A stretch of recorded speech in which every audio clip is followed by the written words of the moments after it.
Hi friend, RD sir classes में आपका बहुत बहुत स्वागत है। दोस्तों, हम लोग प्राचीन इतिहास में क्वेश्चन नंबर 1 से लेके 44 तक पिछले वीडियो में डिस्कस कर दिया था। दोस्तों, आज हम लोग क्वेश्चन नंबर 45 से आगे डिस्कस करेंगे। दोस्तों, यहाँ आज के वीडियो में जितने भी प्राचीन इतिहास से क्वेश्चन है सबको इसी वीडियो में कंप्लीट कर दिया जाएगा। तो टाइम न वेस्ट करते हुए चलिए सेशन को शुरू करते हैं। देखिए, पहला क्वेश्चन है इसमें, निम्नलिखित में से कौन वह व्यक्ति है जिनका नाम देवनाम प्रिय या प्रियदर्शी था। ठीक है, यहाँ प्रिय होना चाहिए, देवनाम प्रिय या प्रियदर्शी भी था। तो इनका नाम था दोस्तों ये मौर्य सम्राट अशोक। मौर्य सम्राट अशोक का नाम क्या था? देवनाम प्रियदर्शी था। ठीक है, या प्रियदर्शी भी यहाँ लिखा है, दोनों सही है। काफ़ी इंपॉर्टेंट क्वेश्चन है। अब यहाँ से देख लीजिए इनके बारे में। मौर्य सम्राट अशोक को देवनाम प्रिय या प्रियदर्शी भी कहा जाता है। यह बौद्ध धर्म के सबसे प्रतापी राजा थे। इनका शासनकाल 273 ईसा पूर्व से 232 ईसा पूर्व तक था। चलिए देखते हैं अगला क्वेश्चन। 45 के बाद क्वेश्चन नंबर 46। क्वेश्चन नंबर 46 है कि राजा कनिष्क के शासन के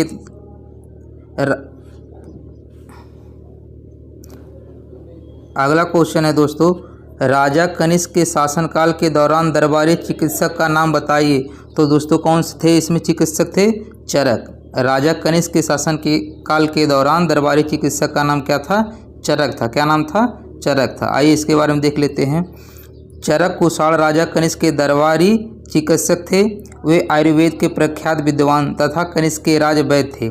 चरक कृत चरक संहिता औषधि शास्त्र के ऊपर प्राचीनतम रचना है। उल्लेखनीय है कि कनिष्क की राजसभा में नागा अर्जुन, पार्थ, वासुमित्र, मार्तचेड, संग्रच आदि विद्वान निवास करते थे। तो यहाँ ध्यान रखना है सिर्फ आपको दोस्तों कि राजा कनिष्क के दरबार में चिकित्सक का नाम क्या था? चरक था। ये भी ध्यान रखना कि कनिष्क की राजसभा में नागा अर्जुन भी रहते थे। ठीक है, और ये वसुमित्र भी रहते थे। अगला क्वेश्चन है कि नगर पालिका प्रशासन की एक विस्तृत प्रणाली की स्थापना के लिए निम्नलिखित में से सबसे प्रसिद्ध राजा का नाम बताइए। तो इसमें क्या हो जाएगा दोस्तों? चंद्रगुप्त मौर्य। कौन सा हो जाएगा? चंद्रगुप्त मौर्य। आइए इसके बारे में थोड़ा सा देख लेते हैं। देखिए दोस्तों, मौर्य काल में नगर पालिका प्रशासन की विस्तृत प्रणाली की स्थापना का श्रेय चंद्रगुप्त मौर्य को दिया जाता है। किसको दिया जाता है? चंद्रगुप्त मौर्य को। नगर शासन के लिए एक सभा होती थी जिसका प्रमुख नागरक अथवा पुरमुख होता था। मेगास्थनीज ने पाटलिपुत्र के नगर परिषद की 5 सदस्यों वाली 6 समितियों का उल्लेख किया है। देखिए कौन कौन दोस्तों 6 समितियां हैं। देखिए, प्रथम समिति औद्योगिक कलाओं तथा कारीगरों का निरीक्षण करती थी। द्वितीय समिति विदेशी यात्रियों का भोजन, निवास, चिकित्सा का प्रबंध करती थी। तृतीय समिति जनगणना का हिसाब रखती थी। और चतुर्थ समिति थी नगर के व्यापार वाणिज्य की देखरेख करती थी। पांचवी समिति थी उद्योग समिति थी जो वस्तुओं में मिलावट को रोकती थी। और छठी समिति कर समिति थी जिसका काम क्रय विक्रय की वस्तुओं पर वसूलना था। उसके बाद देखते हैं क्वेश्चन नंबर 48। 48 में कह रहा है, कनिष्क के शासनकाल के दौरान निम्नलिखित में से कौन सी बौद्ध संगति आयोजित हुई थी। दोस्तों, जो चौथी बौद्ध संगति थी, आप पिछली वीडियो में देखे थे, जो चौथी बौद्ध संगति थी वो किसके शासनकाल में हुई थी दोस्तों? कनिष्क के शासनकाल में हुई थी। ठीक है, तो इसका कौन सा ऑप्शन हो जाएगा? सी हो जाएगा। बौद्ध धर्म वाला जब पढ़े थे वहाँ भी ये क्वेश्चन डिस्कस हुआ था। ठीक है, कनिष्क के शासनकाल के दौरान कश्मीर के कुंडलबन में, ठीक है, कश्मीर के कुंडलबन नामक स्थान पर बौद्ध धर्म की चतुर्थ संगीति का आयोजन हुआ था। और दोस्तों आप जरूर ध्यान रखिएगा, बौद्ध धर्म के जो चारों संगीतियाँ हुई थी, प्रथम, द्वितीय, तृतीय, चतुर्थ, उसमें से बहुत पूछता है क्वेश्चन। इसकी अध्यक्षता प्रसिद्ध बौद्ध विद्वान वसुमित्र ने थी। इसके जो अध्यक्ष थे किसने की थी? वसुमित्र ने की थी। तथा अश्वघोष इसके उपाध्यक्ष बनाए गए थे। ये भी ध्यान रखिएगा, अध्यक्ष कौन थे? वसुमित्र थे और इसका उपाध्यक्ष कौन था? अश्वघोष था। ठीक है, इस संगीति में बौद्ध त्रिपिटकों के प्रमाणिक पाठ तैयार हुए तथा विभाषा शास्त्र आदि बौद्ध ग्रंथों का संकलन किया गया। इस आयोजन में लगभग 500 विद्वान भिक्षुओं ने भाग लिया था। उल्लेखनीय है कि कनिष्क के समय में ही बौद्ध धर्म स्पष्टतः 2 संप्रदाय हीनयान व महायान में विभक्त हो गया था। ध्यान रखिएगा, ये भी क्वेश्चन ऐसे पूछता है कनिष्क के समय में ही। ठीक है, ऐसे पूछेगा कि बौद्ध धर्म हीन 2 ग्रुपों में बट गया था। किस में बटा था? हीनयान, महायान में। किस बौद्ध संगीति में हुआ था दोस्तों? चतुर्थ संगीति में। ठीक है, या कनिष्क के शासनकाल में 2 ग्रुपों में बट गया था। अगला क्वेश्चन है मौर्यकालीन भारत के विवरण वाली इंडिका के लेखक कौन थे? ठीक है, इंडिका के लेखक कौन थे दोस्तों? मेगास्थनीज थे। कौन थे दोस्तों? मेगास्थनीज थे। इनका क्या नाम था दोस्तों? मेगास्थनीज नाम था। चलिए देखते हैं इनके बारे में। 49 के बाद है, 49 का डिटेल यहाँ से देख लीजिएगा। एक मिनट देखिए, मौर्यकालीन भारत के विवरण वाली इंडिका के लेखक मेगास्थनीज थे। इस पुस्तक में चंद्रगुप्त मौर्य के समय के प्रशासन के बारे में उल्लेखित है। ठीक है, अब देखिए यहाँ से बहुत पूछता है, इंडिका जो रचना है इसके लेखक कौन है? मेगास्थनीज है। ठीक है, अब फी क्यों की फायान हो जाएगा, सीयू की कौन हो जाएंगे? हिमशांग हो जाएंगे। और ये भी ध्यान रखिए, ऐसा पूछता है हिमशांग किसके समय में आए थे? हर्षवर्धन के काल में आए थे। और जो फायान आया था ये चंद्रगुप्त विक्रमादित्य के शासनकाल में आया था। ये इन्हीं को चंद्रगुप्त द्वितीय भी कहा जाता है। ठीक है, और मेगास्थनीज किसके समय में आया था? चंद्रगुप्त मौर्य की। तो इनके रचना और किसके शासनकाल में आए थे ये भी ध्यान रखना। सन नहीं याद होता कोई दिक्कत नहीं होगी। उसके बाद अगला है चरक संहिता संबंधित है। पूछा है कि जो चरक संहिता है ये संबंधित है। तो चरक संहिता किससे संबंधित है दोस्तों? चलिए कमेंट करके आप बताइए। इसे है चिकित्सा से। किससे संबंधित है? चिकित्सा से संबंधित है।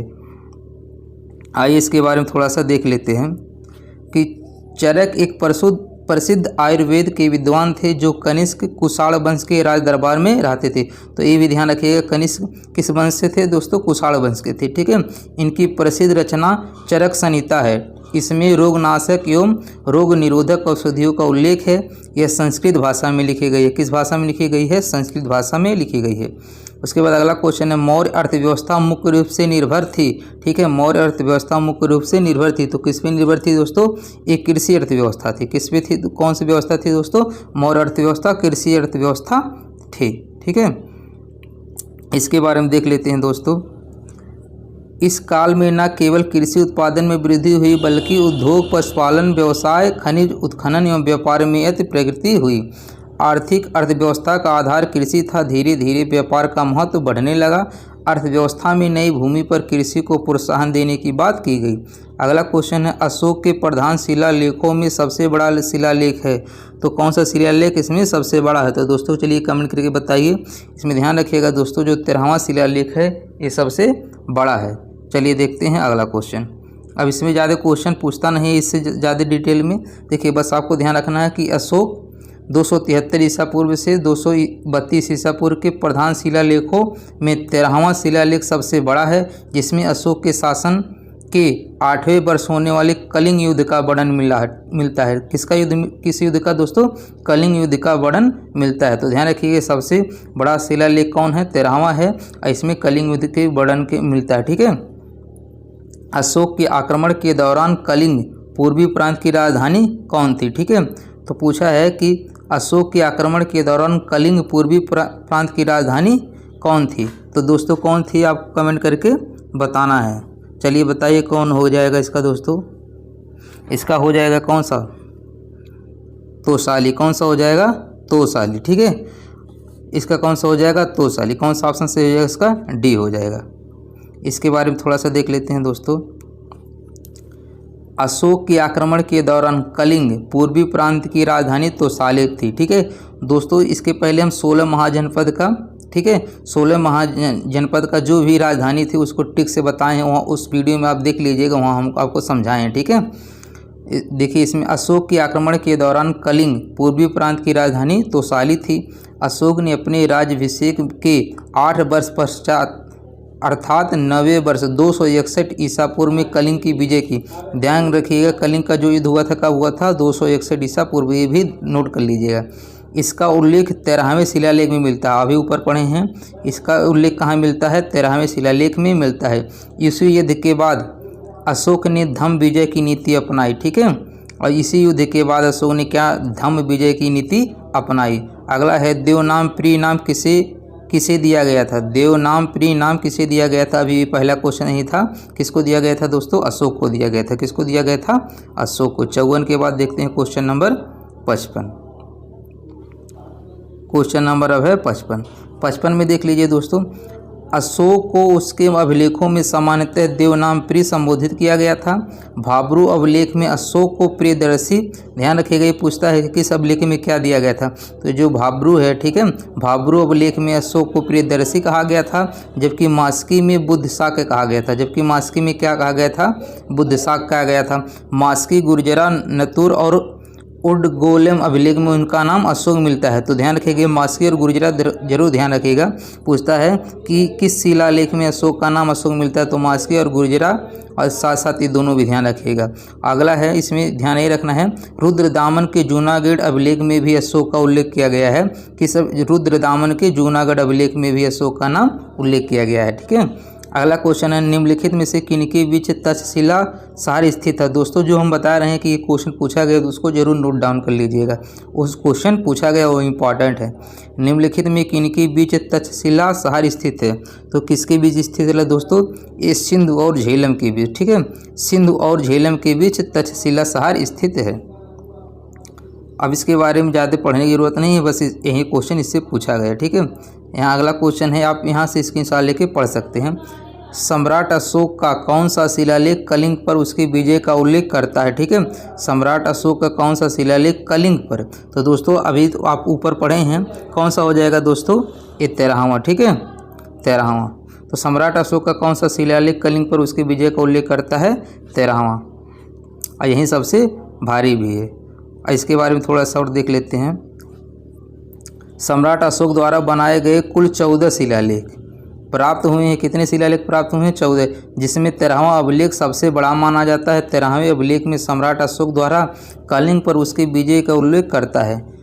नंद वंश के पतन के बाद कलिंग स्वतंत्र हो गया था, अतः सुरक्षा की दृष्टि से कलिंग को जीतना आवश्यक था। इस युद्ध में 1 लाख लोग मारे गए थे एवं 1.5 लाख लोग विस्थापित हुए, जिसका अशोक पर गहरा प्रभाव पड़ा और उसने युद्ध की नीति त्याग धम्म नीति लागू की। ठीक है, तो ये ध्यान रखना, युद्ध की नीति को त्याग कर धम्म को अपनाया था। किस युद्ध के बाद? कलिंग युद्ध के बाद।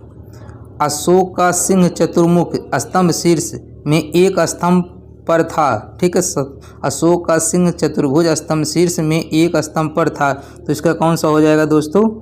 इसका हो जाएगा सारनाथ में। कहाँ पे हो जाएगा दोस्तों? इस सारनाथ में एक स्तंभ पर था। ठीक है, इसके बारे में दोस्तों आप जान ही रहे होंगे, सारनाथ से ही क्या लिया गया है, कमेंट करके बताइए।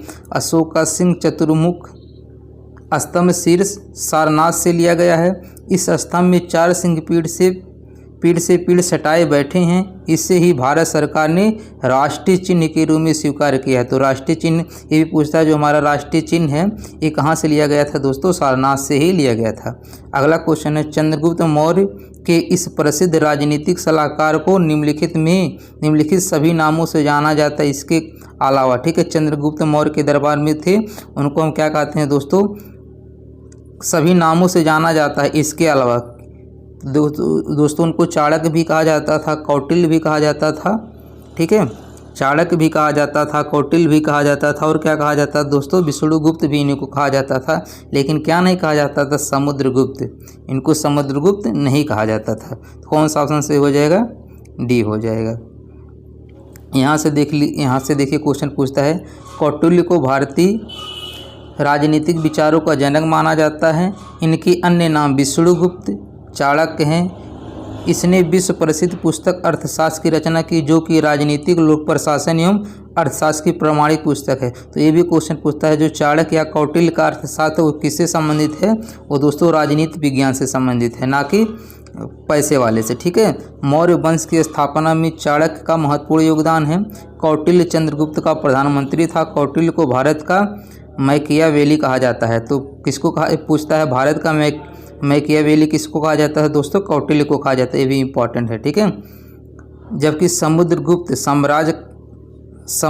गुप्त साम्राज्य का महान सम्राट था। इसे भारत का नेपोलियन कहा जाता है। तो समुद्रगुप्त को क्या कहा जाता है दोस्तों? भारत का नेपोलियन कहा जाता है।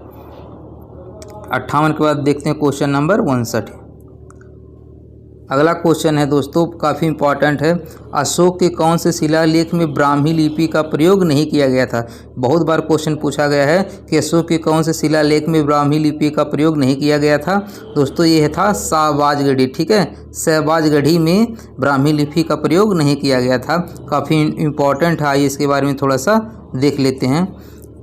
शाहबाजगढ़ी एक गाँव एवं ऐतिहासिक स्थल है जो पाकिस्तान के मर्दान ज़िले में स्थित है।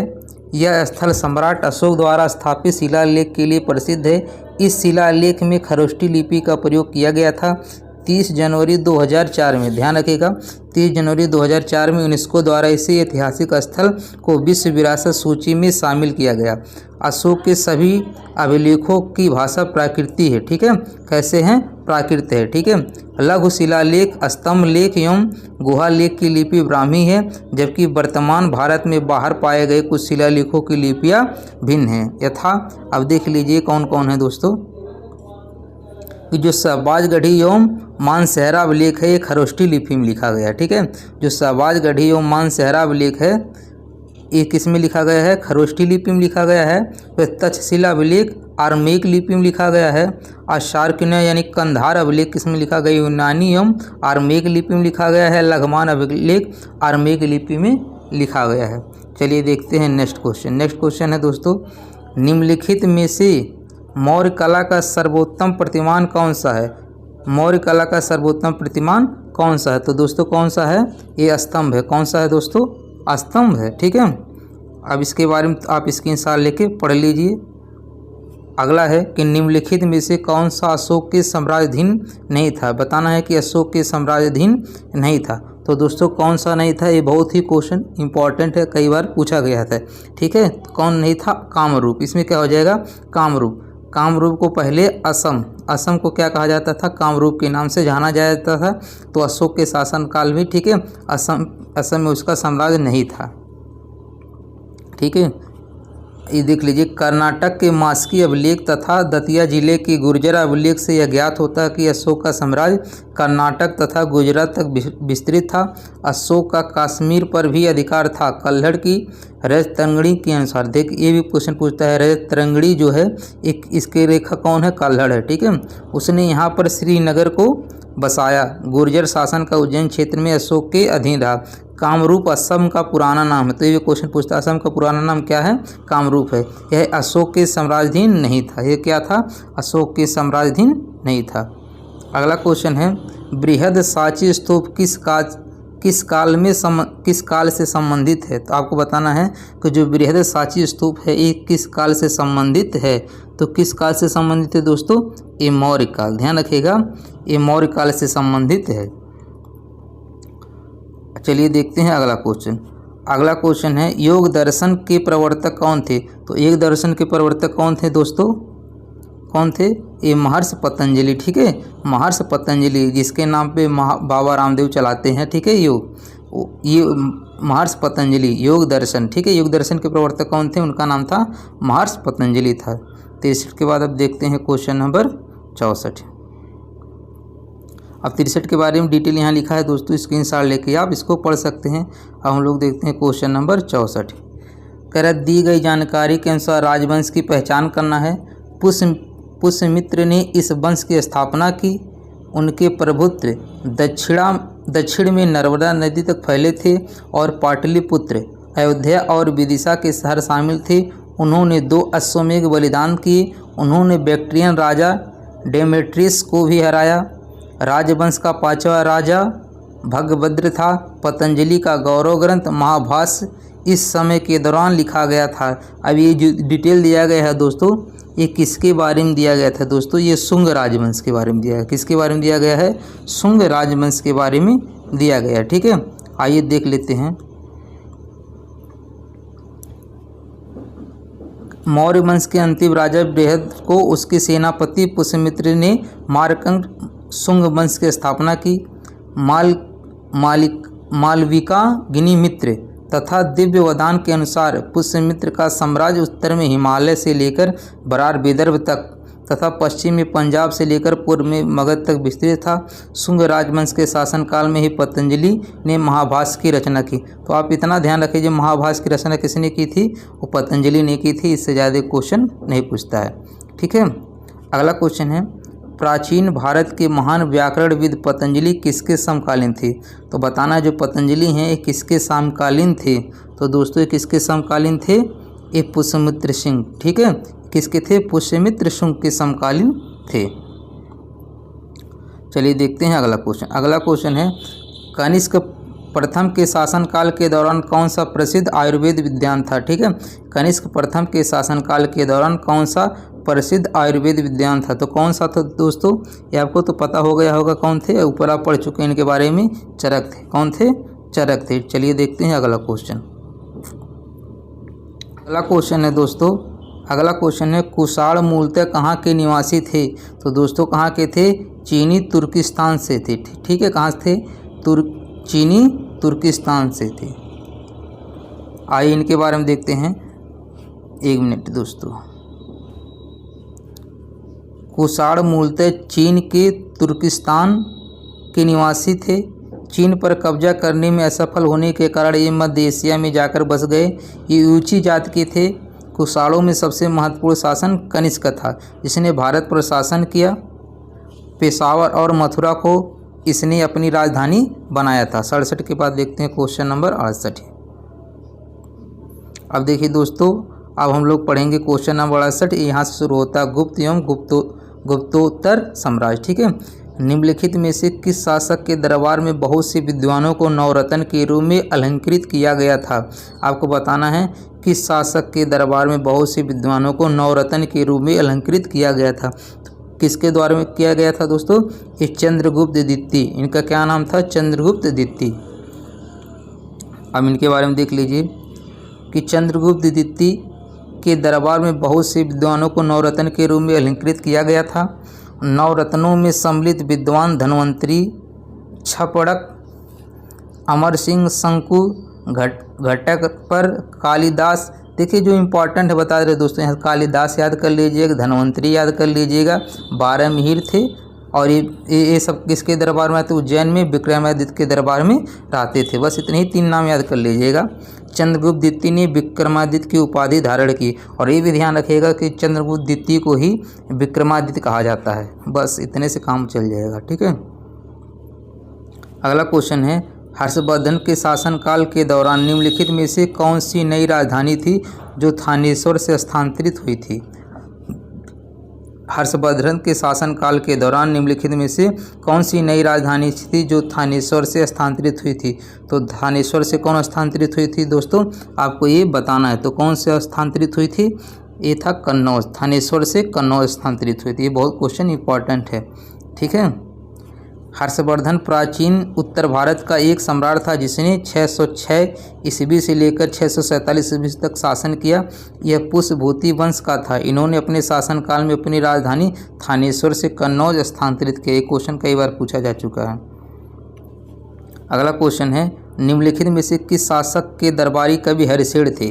ठीक है, तो किस शासक के दरबारी कवि हरिशेर थे दोस्तों, ये थे समुद्रगुप्त। किसके थे, समुद्रगुप्त के। यहाँ से देखिए क्वेश्चन पूछता है कि हरिशेर समुद्रगुप्त का दरबारी कवि था। ये 4वीं शताब्दी के संस्कृत के महान कवि और गुप्त सम्राट समुद्रगुप्त के मंत्री थे। इसके द्वारा ही प्रयाग प्रशस्ति की रचना की गई। तो ये पूछता है दोस्तों ये वाला क्वेश्चन, प्रयाग प्रशस्ति की रचना किसने की थी दोस्तों, ये किसने की थी, हरिशेर ने की थी। ठीक है, प्रयाग प्रशस्ति गुप्त वंश के राजनीतिक इतिहास के बारे में जानने के लिए महत्वपूर्ण अभिलेखों स्रोतों में से एक है। समुद्रगुप्त चंद्रगुप्त प्रथम का पुत्र और उत्तराधिकारी था। समुद्रगुप्त किसका पुत्र था दोस्तों, चंद्रगुप्त प्रथम का पुत्र था और उत्तराधिकारी था। गुप्त वंश का महान शासक था। गुप्त वंश का क्या था, ये महान शासक था। अगला क्वेश्चन है, भारतीय इतिहास में धन्वंतरी कौन थे। भारतीय इतिहास में दोस्तों धन्वंतरी कौन थे, तो धन्वंतरी क्या थे, चंद्रगुप्त विक्रमादित्य की सभा में सुशोभित करने वाले प्रसिद्ध चिकित्सक थे। ठीक है, धन्वंतरी क्या थे, एक चिकित्सक थे। 71 के बाद देखते हैं क्वेश्चन नंबर अब 72। देखिए ये भी क्वेश्चन पूछा गया है काफ़ी बार। विक्रम संवत प्रारंभ हुआ था, बताना है कि आपको विक्रम संवत प्रारंभ हुआ था। तो दोस्तों विक्रम संवत कब प्रारंभ हुआ था? 57 ईसा पूर्व में। कहीं कहीं दोस्तों 58 भी मिल जाएगा, ठीक है, कहीं कहीं 58 भी मिल जाएगा। एक शक संवत ध्यान रखिएगा पूछता है, और एक विक्रम संवत। तो आपको हम ये क्लियर कर देते हैं, जो विक्रम संवत है वहाँ 57 लिखा रहेगा या कहीं कहीं 58 मिलेगा आपको, ठीक है। वैसे ध्यान रखिएगा जो मेन है वो 57 ईसा पूर्व है, और जो शक होगा, ठीक है, शक वाले में दोस्तों ये 78 आता है, ठीक है। शक वाले में क्या आता है? 78 आता है। इसके बारे में अभी आपको मिलेगा, देखिए यहाँ पर दिया ही है, ठीक है। तो इसका पहला ऑप्शन हो जाएगा। इसके बारे में देख लीजिए, विक्रम संवत अत्यंत प्राचीन संवत है। विक्रम संवत का प्रणेता सम्राट विक्रमादित्य को माना जाता है, जिन्होंने लगभग 57 ईसा पूर्व विक्रम संवत का प्रारंभ किया था। अब देखिए संवत है, प्रारंभ है, प्रणेता, तो विक्रम संवत 57 ईसा पूर्व विक्रमादित्य, ठीक है। और जो शंख संवत है वो 78, ध्यान रखिएगा इसमें ईसवी है और इसमें ईसा पूर्व है। तो ऐसे ऑप्शन देगा, शक संवत 78 ईसा पूर्व लिख देगा और ईसवी भी लिख देगा। जैसे इसमें देखिए 57 ईसा पूर्व भी लिखा है और ईसवी भी लिखा, 78 ईसा पूर्व लिखा है और ईसवी भी लिखा है। तो ध्यान रखिएगा जो विक्रम संवत है उसमें ईसा पूर्व आता है, और जो शक संवत है उसमें क्या आता है? ईसवी आता है, ठीक है। इसमें क्या आता है? सिर्फ ईसवी आता है। और इसके प्रणेता कौन है? कनिष्क है। शक वाले को क्या हो जाएगा? कनिष्क हो जाएगा। हिजरी संवत 622 ईसा में हुआ था प्रारंभ, और इसके जो प्रणेता हैं कौन है? मोहम्मद साहब। तो ये तीनों ध्यान रखिएगा दोस्तों, ये काफ़ी इम्पॉर्टेंट है। अगला क्वेश्चन है, खगोलविद 12 मिहिर और कवि कालिदास किसके दरबार का हिस्सा थे? तो किसके दरबार के हिस्सा थे दोस्तों? ये सब विक्रमादित्य, ठीक है। किसके थे? विक्रमादित्य के दरबार के हिस्सा थे, ठीक है। इसके बारे में अभी आप ऊपर पढ़े हैं, ठीक है। अगला है कि हर्षवर्धन ने 5 इंडीज को अपने नियंत्रण में लिया, इनमें से कौन सा 5 इंडीज था? इसमें कौन से 5 इंडीज था? तो दोस्तों 5 इंडीज कौन था? ये था पंजाब था, कन्नौज था, बंगाल, बिहार और उड़ीसा। तो इसमें कौन सा ऑप्शन सही हो जाएगा? बी हो जाएगा। कौन सा हो जाएगा दोस्तों? बी हो जाएगा, ठीक है। यहाँ से स्क्रीनशॉट लेके आप पढ़ना चाहते हैं तो पढ़ सकते हैं।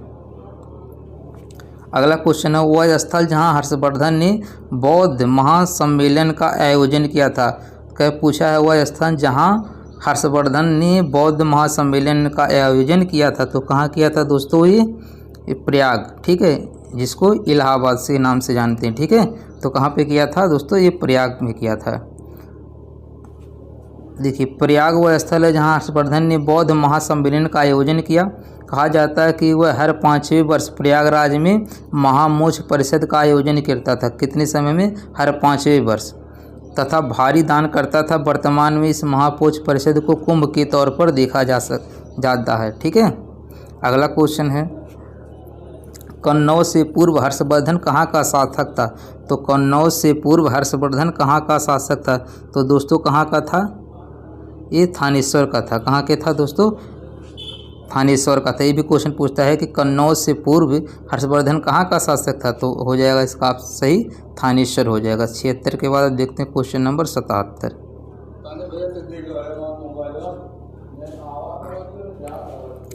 गुप्त काल की प्रसिद्ध महिला शासक कौन थी? बताना कि गुप्त काल की प्रसिद्ध महिला शासक कौन थी? तो कौन थी दोस्तों? इनका नाम था प्रभावती गुप्ता। इनका क्या नाम था दोस्तों? प्रभावती गुप्ता था। बस इतने ही पूछता है, इनसे ज़्यादा क्वेश्चन नहीं पूछता है, ठीक है। अब देखते हैं राजपूत राजवंश, ठीक है। अब हम पढ़ेंगे क्या? राजपूत राजवंश। इसमें है 12वीं शताब्दी के आरंभ में दिल्ली पर किसका शासन था? 12वीं शताब्दी के आरंभ में दिल्ली पर किसका शासन था? तो दोस्तों किसका शासन था? ये तोमर वंश का। किसका था दोस्तों? तोमर वंश का था। 12वीं शताब्दी के आरंभ में दिल्ली पर तोमर वंश का शासन था। अनंगपाल दिल्ली के तोमर वंश के संस्थापक थे। इस वंश के अंतिम शासक तेजपाल द्वितीय थे। तोमर, तनवर और कुंतल उत्तर पश्चिम भारत का एक गोत्र है जो जाट, गुर्जर और राजपूत जातियों में पाया जाता है। अब देखिए काफ़ी इंपॉर्टेंट है क्वेश्चन कि जयचंद की विश्वासघात के कारण पृथ्वीराज चौहान की पराजय हुई। कालांतर में जयचंद कहाँ और कब मारा गया? ठीक है, जयचंद के विश्वास की घात कर पृथ्वीराज चौहान की पराजय हुई। कालांतर में जयचंद कहाँ और कब मारा गया था? तो कब मारा गया था दोस्तों? ये चंदावर के युद्ध में। ठीक है, कब मारा गया था? चंदावर। देखिए इसको याद करने कहीं होता है जयचंद, जयचंद में देखिए चंद है, यहाँ चंदा है। ठीक है, चंद चंदा, चंदावर 1194 में। ठीक है, चंदावर 1194 में। 1194 ईस्वी में मोहम्मद गौरी कन्नौज के शासक जयचंद्र पर आक्रमण करने के लिए भारत आया। कन्नौज और इटावा के बीच चंदावर नामक स्थान पर गौरी और जयचंद के बीच युद्ध हुआ। जयचंद युद्ध में पराजित हुआ और मारा गया। कन्नौज के राठौर वंश के शासक जयचंद ने तराइन के द्वितीय युद्ध में पृथ्वीराज चौहान के साथ नहीं दिया, क्योंकि उन्होंने उसकी पुत्री का अपहरण किया था। ठीक है, अगला क्वेश्चन है कि निम्न में से कौन से वंश ने भारत के दक्षिण भाग पर शासन नहीं किया? बताना है कौन सा जो वंश है भारत के दक्षिण भाग पर, ठीक है, दक्षिण भाग पर शासन नहीं किया। तो कौन से नहीं किया था दोस्तों? ये राजपूत ने। ठीक है, राजपूत जो थे ये दक्षिण भारत भाग पर शासन नहीं किया था। इससे ज़्यादा क्वेश्चन नहीं पूछता, बस इतना ही पूछेगा। तो 80 हो गए। इसके बाद देखते हैं क्वेश्चन नंबर 81। अब देखते हैं हम लोग क्वेश्चन नंबर 81 में है पाल वंश। ठीक है, पाल साम्राज्य भारत के किस हिस्से से संबंधित है? तो दोस्तों किस हिस्से से संबंधित है? ये पूर्वी। ठीक है, किस हिस्से से संबंधित है दोस्तों? ये पूर्वी हिस्से से संबंधित है। ठीक है, अब देख लीजिए इसके बारे में थोड़ा सा कि पाल साम्राज्य का विस्तार भारत के पूर्वी हिस्से में था। पाल साम्राज्य मध्यकालीन भारत का एक महत्वपूर्ण राजवंश था जो 750 से 1174 ईस्वी तक चला। इस साम्राज्य की स्थापना गोपाल ने की थी।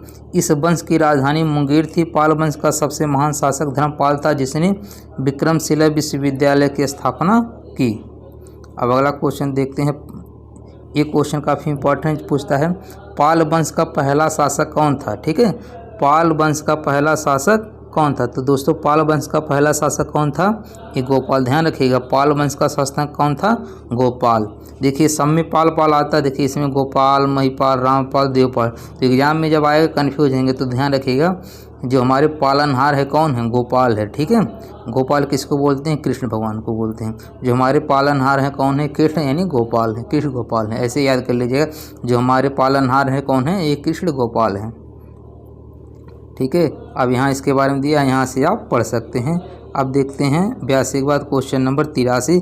अब देखिए दक्षिण भारतीय राजवंश चोल, चालुक्य, पल्लव, संगम के बारे में पढ़ेंगे। ठीक है, अब देखिए यहाँ से निम्नलिखित में से कौन सा शिव मंदिर चोल शासकों के संरक्षण में नहीं बनाया गया था? ठीक है, निम्नलिखित में से कौन सा शिव मंदिर चोल शासकों के संरक्षण में नहीं बनवाया गया था?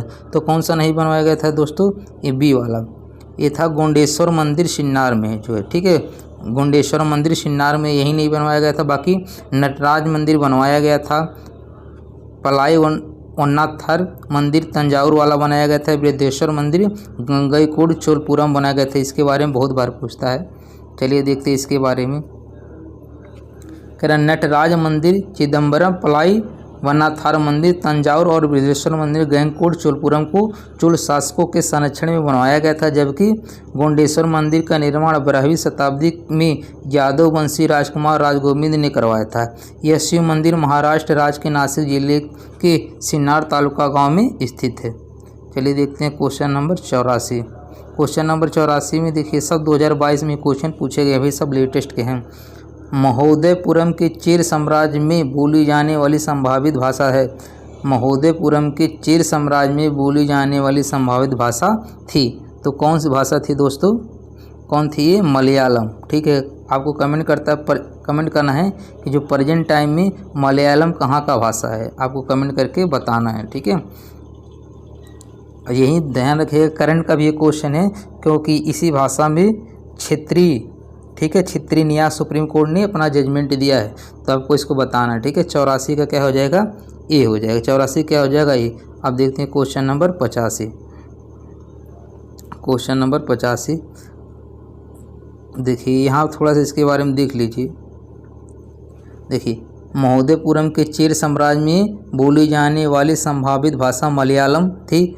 महोदयपुरम में चेर साम्राज्य की स्थापना 10वीं शताब्दी में दक्षिणी पश्चिमी प्रायद्वीपीय हिस्सों में की गई थी, जो वर्तमान केरल का हिस्सा। ध्यान रखिएगा, यही पूछ रहे थे आपसे कि कहाँ किस भाषा, मलयालम कहाँ की भाषा है? केरल का हिस्सा है। इसके शासकों ने अपने उत्पीड़न में मलयालम भाषा का प्रयोग किया। जिस अवधि में संगम साहित्य संकलित किया गया था उस संगम काल के रूप में जाना जाता है। संगम काल के दौरान 3 प्रमुख तमिल राज चेर, चोल और पांड्य थे। चलिए देखते हैं अगला क्वेश्चन। अगला क्वेश्चन है, सिंचाई के लिए 16 मील लंबी चोल झील का निर्माण इनमें से किस चोल शासक ने करवाया था? ये भी क्वेश्चन काफ़ी पूछता है। तो दोस्तों किसने करवाया था? इनका नाम था राजेंद्र प्रथम। ध्यान रखिएगा कि जो 16 मील, ध्यान रखिएगा 16 मील लंबी चोल झील था उसका निर्माण किसने करवाया था दोस्तों? राजेंद्र प्रथम ने करवाया था। किसने करवाया था दोस्तों? राजेंद्र प्रथम ने। सिंचाई के लिए 16 मील लंबी चोल मंडलम झील का निर्माण राजेंद्र प्रथम कब करवाए थे? 1014 से लेके 1044 ईस्वी तक, ठीक है, माना जाता है, ने किया था। इनकी अन्य उपलब्धियां लंका के अभियान को पूर्ण कर राजा महेंद्र को बंदी बनाना था। ध्यान दीजिए, ये भी पूछता है कि लंका के जो महाराज थे राजा महेंद्र को बंदी बनाया था। पांड्य व केरल राज्यों में प्रतिनिधि मंडल भेजना और गंगकोट पंडित की उपाधि धारण करना था। अब देखते हैं क्वेश्चन नंबर 86। क्वेश्चन नंबर 86 में है, कौन सा साहित्य संगम साहित्य के रूप में प्रसिद्ध है? कौन सा साहित्य संगम साहित्य के रूप में प्रसिद्ध है? तो दोस्तों इसका कौन सा हो जाएगा? ये तमिल साहित्य। तमिल साहित्य को हम लोग संगम साहित्य के रूप में जानते हैं, ठीक है। बस इससे इतना ही क्वेश्चन पूछा जाता है, इससे ज़्यादा नहीं पूछा जाता है। अगला क्वेश्चन है, चोल अभिलेखों के अनुसार जैन सभाओं को दान में दिए जाने वाली भूमि को क्या कहा जाता है? चोल अभिलेखों के अनुसार जैन सभाओं को दान में दी जाने वाली भूमि को क्या कहा जाता है? तो दोस्तों क्या कहा जाता है? ये कहा जाता है पल्ली छादनम, ठीक है। क्या कहा जाता है? पल्ली छांदम, ठीक है, छांदम, ठीक है, पल्ली छांदम कहा जाता है, ठीक है। तो कौन सा ऑप्शन सही हो जाएगा? सी हो जाएगा, ठीक है। अब देखिए कौन सी भूमि का क्या नाम दिया गया है, ये भी देख लीजिए। चोल अभिलेखों के अनुसार चोल काल में भूमि जो दान में दी जाती थी उनका विवरण निम्नवत है। देखिए, वेल्लानौगाई एक गैर ब्राह्मण किसान स्वामी की भूमि को कहा जाता था। ब्रह्मदेव ब्राह्मणों को उपहार में दी गई भूमि को कहा जाता था। शाला भोग किसी विद्यालय के रखरखाव के लिए भूमि दिया जाता था। पल्ली छांदम जैन संस्थानों को दी गई दान की गई भूमि को कहा जाता था। और देवदान तिरुनुमडक्कनानी किसी मंदिर को उपहार में दी गई भूमि को कहा जाता था। इतना कठिन नाम है भाई। अब देखते हैं इसके बाद 87 के बाद 88 है दोस्तों, प्रसिद्ध संस्कृत ग्रंथ लीलावती, ठीक है। लीलावती किस विषय पर लिखा गया था? प्रसिद्ध संस्कृत ग्रंथ जो लीलावती है ये किस विषय पर लिखा गया था? तो दोस्तों किस विषय पर लिखा गया था? ये था गणित विषय पे। किस विषय पे लिखा गया था? गणित पे लिखा गया था, ठीक है। किस पे लिखा गया था? गणित पे लिखा गया था। तो कौन सा सही हो जाएगा इसका? सी हो जाएगा। कौन सा हो जाएगा इसका? सी हो जाएगा। प्रसिद्ध संस्कृत ग्रंथ लीलावती का विषय गणित और खगोल शास्त्र है। क्या है? गणित और खगोल शास्त्र है। यह एक प्राचीन ग्रंथ है जो भारतीय गणितज्ञ भास्कर द्वितीय द्वारा लिखा गया है। उल्लेखनीय है कि साल 2020 में केंद्रीय शिक्षा मंत्री द्वारा लीलावती पुरस्कार का शुभारंभ किया, जो कि महिला सशक्तिकरण के मद्देनजर अखिल भारतीय तकनीकी शिक्षा परिषद AICTE का एक अभिनव शिक्षा कार्यक्रम है। इसमें 625 श्लोक है। साथ ही यह सिद्धांत शिरोमणि का एक अंग भी है। अब देखते हैं अगला क्वेश्चन। अगला क्वेश्चन है, ये क्वेश्चन बहुत इंपॉर्टेंट है। मालविकाग्नि मित्रम पुस्तक किसने लिखी थी? दोस्तों ये किसने लिखी थी? दोस्तों ये किसका पुस्तक है? बहुत इंपॉर्टेंट है, ध्यान रखिएगा। किसकी पुस्तक है? कालिदास का, ठीक है। किसका दास है? कालिदास जी का है, ठीक है। यहाँ से देखिए कुछ पुस्तक दिया है जो काफ़ी इंपॉर्टेंट है। मालिकाग्नि मित्रम के लेखक कौन है? कालिदास हैं। 10 कुमार चरितम किसके हैं? दंडी हैं, ठीक है। स्वपन भासदाता महाकवि भास हैं, ऐसे भास भर दिया रहता है। किरातार्जुनीयम किसका है? ये भारवी का, ठीक है। किसका है? भारवी जी का है। 89 के बाद अब देखते हैं 90 में है, अभिज्ञान शकुंतलम की किताब के लेखक कौन है? तो इसके भी दोस्तों कौन हैं? कालिदास जी हैं। इसके भी कौन हैं दोस्तों? ये कालिदास जी हैं। और देखिए कुछ पुस्तक दिए हैं, देखिए इसमें देख लीजिए क्योंकि काफ़ी इंपॉर्टेंट है, जितने भी दिए हैं सब पूछा गया। अष्टधाई के लेखक कौन है? पौराणि है, रामायण के वाल्मीकि हैं, महाभारत के वेदव्यास हैं, महाभाष्य के पतंजलि हैं, अभिज्ञान शकुंतलम के कालिदास है, रघुवंशम के कालिदास हैं, पंचतंत्र के विष्णु शर्मा जी हैं। ये भी काफ़ी इम्पॉर्टेंट है, ठीक है। उसके बाद कामसूत्र के वात्सायन है, ठीक है।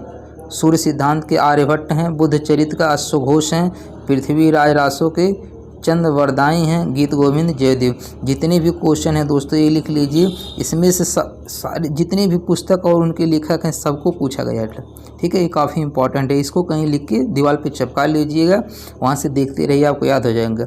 उसके बाद कादम्बरी के लेखक कौन है? तो कादम्बरी के जो लेखक है दोस्तों कौन है? ये बाणभट्ट हैं, ठीक है। यह बाणभट्ट लिखा है लेकिन इनका पूरा नाम क्या है? बाणभट्ट, ठीक है। कादम्बरी के लेखक कौन है? बाण हैं। तो 91 का डी हो जाएगा, 91 क्या हो जाएगा दोस्तों? डी हो जाएगा, ठीक है। 91 का क्या हो जाएगा दोस्तों? डी हो जाएगा। यहाँ पर देख लीजिए, कादम्बरी संस्कृत साहित्य का महान आख्यायिका है, इनकी रचनाकार बाणभट्ट हैं, इन्होंने हर्षचरित की भी रचना की है, ध्यान रखिएगा। तो बाणभट्ट के जो रचना है कौन कौन है? एक कादम्बरी हो गई, दूसरा क्या हो गया? हर्षचरित्र हो गया, ठीक है। एक है विशाख दत्त द्वारा लिखित मुद्रा राक्षस। मुद्रा राक्षस कौन सी भाषा में लिखा गया है? तो मुद्रा राक्षस जो है किस भाषा में लिखा गया है दोस्तों? ध्यान रखिएगा, संस्कृत भाषा में। किस भाषा में लिखा गया है? संस्कृत भाषा में लिखा गया है, ठीक है। मुद्रा राक्षस 4वीं शताब्दी पूर्व में रचित संस्कृत का ऐतिहासिक नाटक है।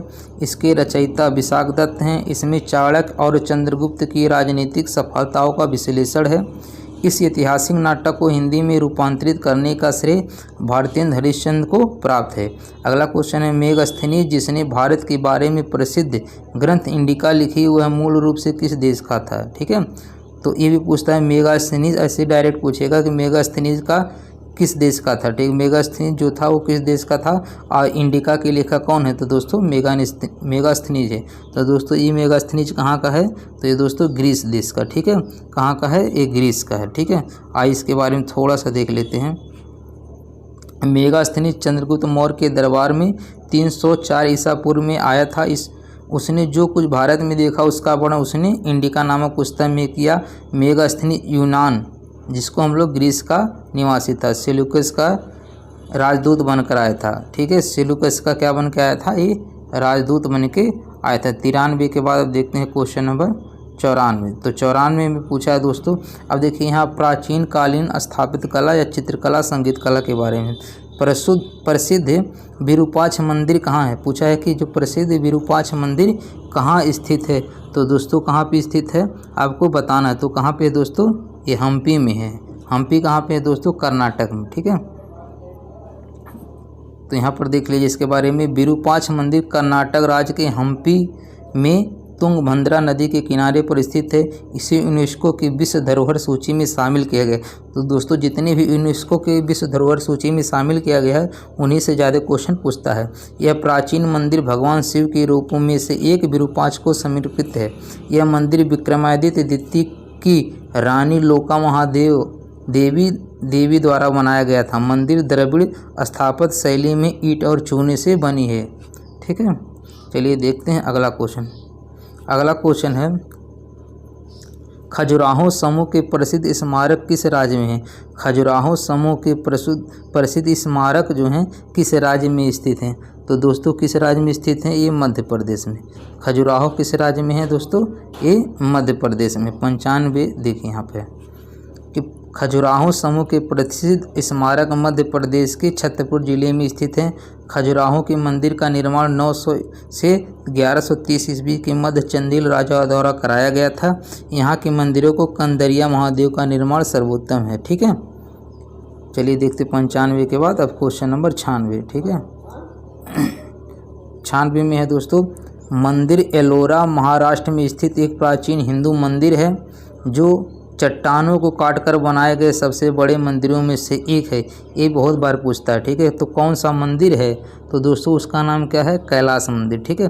कैलाश मंदिर जो एलोरा महाराष्ट्र में स्थित है, एक प्राचीन मंदिर है जो चट्टानों को काटकर बनाए गए सबसे बड़े मंदिरों में से एक है। तो कौन सा मंदिर? कैलाश मंदिर, ध्यान रखिएगा।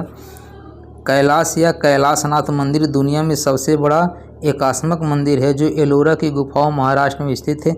इसका निर्माण 8वीं सदी में राष्ट्रकूट राजा कृष्ण प्रथम ने करवाया था। तो ये भी क्वेश्चन पूछता है। ऐसे भी जो कैलाशनाथ मंदिर है इसकी निर्माण कौन करवाया था दोस्तों? तो ये राजा कृष्ण प्रथम ने करवाया था। ऐसे पूछता है किस वंश ने करवाया था दोस्तों? तो राष्ट्रकूटों ने करवाया था, ठीक है।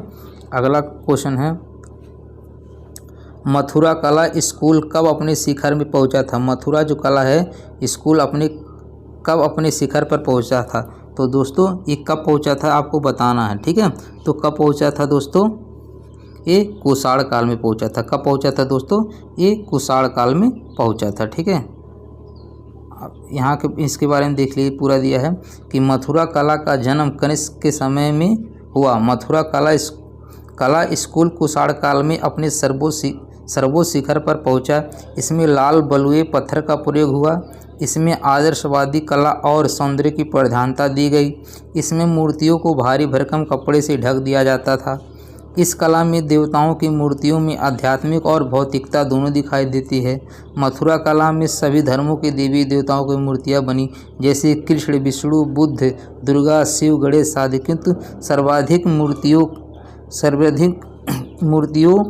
मूर्तियाँ की बनाई गई हैं, ठीक है। अब अगला क्वेश्चन है 97 के बाद देखते हैं 98। 98 में पूछा है दोस्तों, भारत में नवपाषाण काल गुफा चित्रकारी कहाँ मिलती है? पूछा भारत में नवपाषाण काल गुफा चित्रकारी कहाँ मिलती है? तो दोस्तों ये कहाँ मिलती है? ये भीमबेटका में मिलती है। कहाँ मिलती है दोस्तों? भीमबेटका में मिलती है।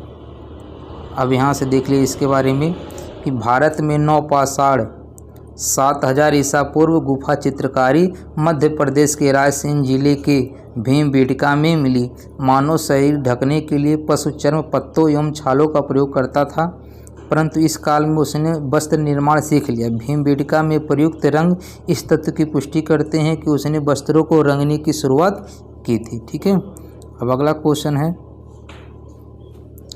प्राग ऐतिहासिक काल की चित्रकारी वाली प्रसिद्ध पंचमुखी गुफाएं निम्नलिखित में से किस जिले में स्थित है? तो दोस्तों किस जिले में स्थित है? तो किस में स्थित है दोस्तों? सोनभद्र में। किस जिले में स्थित है? सोनभद्र। ये कहाँ पे है दोस्तों? यूपी में। प्रागैतिहासिक काल की चित्रकारी वाली प्रसिद्ध पंचमुखी गुफाएं उत्तर प्रदेश के सोनभद्र जिले में स्थित है।